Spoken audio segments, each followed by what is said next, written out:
Guys, first off, thanks for volunteering for Math Night. I wanted to go over a couple of things that might help the night go a little more smoothly. So, we're doing your Math Night for just 1 hour. So, we do it all different ways. An hour seems to be enough.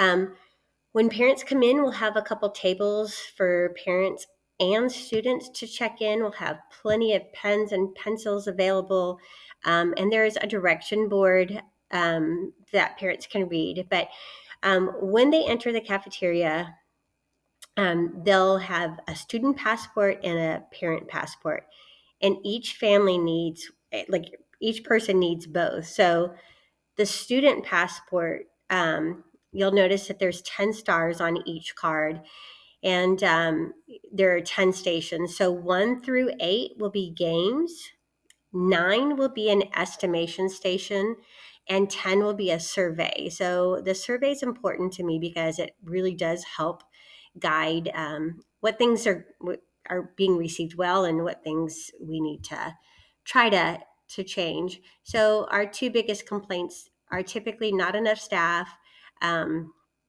and that the check-in process takes a long time. So I'm hoping that if we have a couple of tables out front before they enter the cafeteria, that this will speed things up. So, two things on the passports. On the student passport, there does not need to be a parent email. These get put in for the drawing for the prizes, which you'll see. We'll have a prize table there too. And then the parent passport, if they want to be entered for the prizes, the email does need to be on the back of the parent passport. So, and it's really, I know it seems repetitive to have the student name and grade on both cards. Um, sorry. But that really does help us, especially when the cards aren't legible. You can track those things down. So this second sheet really tells a little bit about the math night. So the second bullet, the goal for the children. So you're really just showing them how to play the game and getting them to play together. We really want them to interact. You can play too, for sure. But the goal is for them to really have a great time with their kids.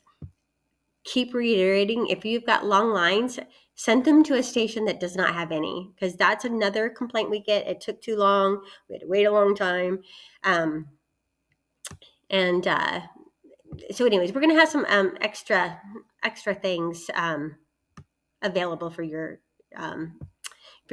thing. If you can try to get there by 5, that would be super. I know that not all of you can, but if you can, that would be great. The game, if you look at this bullet right here, the games each have directions. They're very straightforward, and that's part of that, getting there early just to play your game with somebody else so you can get a feel for how to play it. When they get to your station, you can just initial the star that corresponds to your game, or just cross it off. There's really no certain way, but you're just trying to help make sure. We really want them to get through all 10 stations if possible, and they have to do at least 7 in order to be able to be in the prize drawing. So anyways, you'll see the other bullets. So they'll be like, where I'm at will be the kind of the entry and the exit. And then I will not do the drawings or the giveaways at the end of the night. It's too crazy. And it's just too crazy. So I will take them and then have them, the prizes, back at school.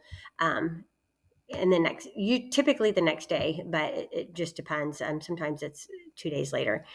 You're going to be wearing a Mathnasium branded shirt, so I probably will be.